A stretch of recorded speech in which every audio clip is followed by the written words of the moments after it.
terkait dengan blokade atau sedikit persoalan yang terjadi di Pelabuhan Pomako, di mana akhirnya terjadi blokade di Pomako oleh kelompok masyarakat dengan TKBM.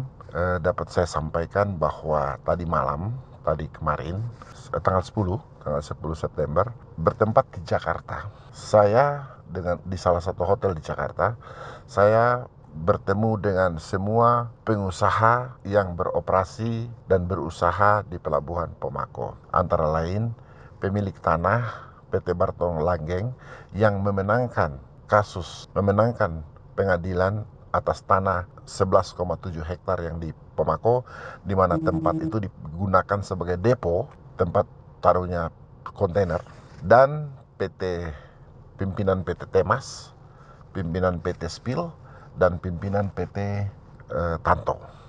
Dari hasil disaksikan bersama-sama dengan tim dari Kementerian Perhubungan, ada 2 kasubdit, yaitu Kepala Subdirektorat Usaha Operasi Kepelabuhanan dan Kasubdit Perencanaan Kepelabuhanan, Kementerian Perhubungan.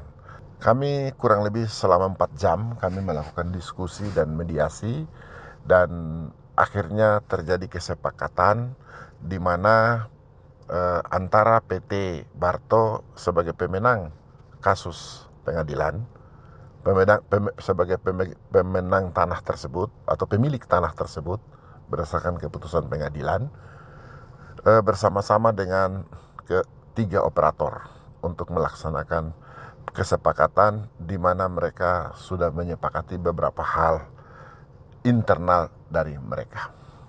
Sehingga pada hari itu juga, pada malam itu juga, tadi malam, blokade di Mimika, di Pomako dicabut, dibuka pemalangan tersebut. Pemalangan ini memang terjadi karena sesudah kami rapat dan kami dapat beberapa kesimpulan di mana blokade tersebut dilakukan oleh TKBM. Satu sisi pihak dari pemilik tanah, mereka bilang kami tidak melakukan blokir atau blokade untuk pelabuhan. Pelabuhan beroperasi seperti biasa. Yang disegel oleh kelompok tanah ini karena mereka memiliki tanah dan mereka merasa beberapa kali negosiasi dilakukan kepada ketiga perusahaan ini tetapi tidak ditanggapi, sehingga kantor daripada mereka itu diblokir. Nah, akibat daripada kantor diblokir, ternyata para TKBM yang sebenarnya tidak ada kaitannya dengan persoalan ini, mereka melakukan blokade di jalan dengan alasan katanya TKBM kalau mereka kantornya dikunci, maka mereka tidak bisa bekerja dan kapal tidak bisa sandar dan seterusnya ya. Banyak beberapa alasan yang disampaikan.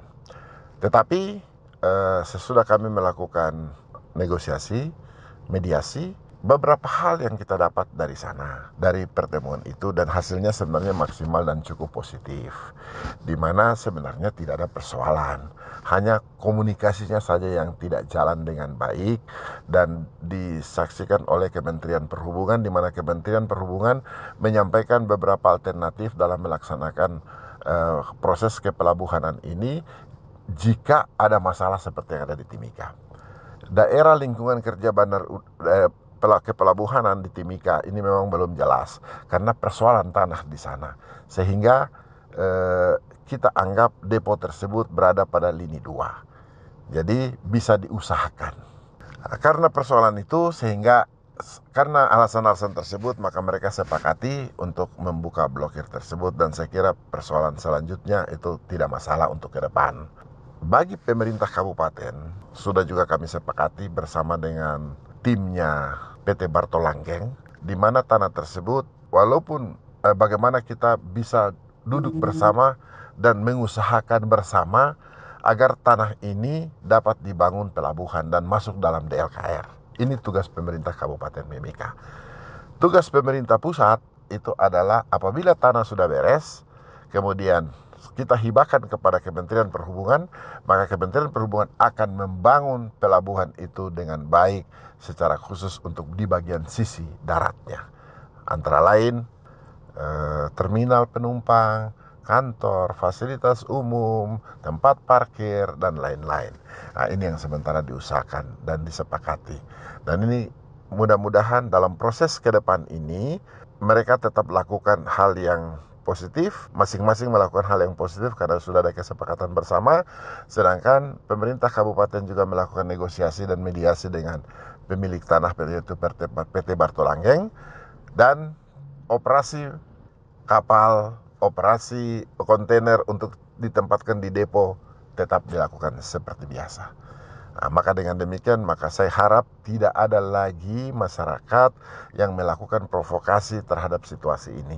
Situasi ini sudah selesai untuk internal mereka, tetapi pemerintah kabupaten dengan Kementerian Perhubungan mempunyai tugas untuk menyelesaikan pembangunan pelabuhan ini secara baik dengan aturan-aturan yang benar, dengan sistem yang benar, supaya kita jangan menjadi masalah-masalah ke depan. Pelayanan masyarakat harus tetap kita utamakan. Pelabuhan merupakan alat vital, di mana itu merupakan titik kumpul untuk ekonomi masyarakat di Kabupaten Mimika. Sehingga saya berharap semua orang yang ada di sana, di Mimika, tetap dengan hati yang tenang, melaksanakan semua tugas-tugas dengan baik. Saya hanya sedikit merasa prihatin karena kemarin beberapa minggu yang lalu, semua stakeholder, semua masyarakat, masyarakat, tokoh agama, tokoh perempuan, tokoh pemuda sudah melakukan satu kesepakatan dengan melaksanakan deklarasi damai dan tidak terpengaruhi oleh orang lain, tidak terprovokasi oleh pihak-pihak lain. Tetapi akhirnya terjadi pemblokadean seperti itu. Syukur karena pemblokadean itu sudah selesai dan persoalan ekonomi masyarakat Mimika selesai. Masalah BBM, masalah listrik, masalah sembako, masalah bahan bangunan, semua sudah terselesaikan dengan baik. Saya kira demikian. Terima kasih.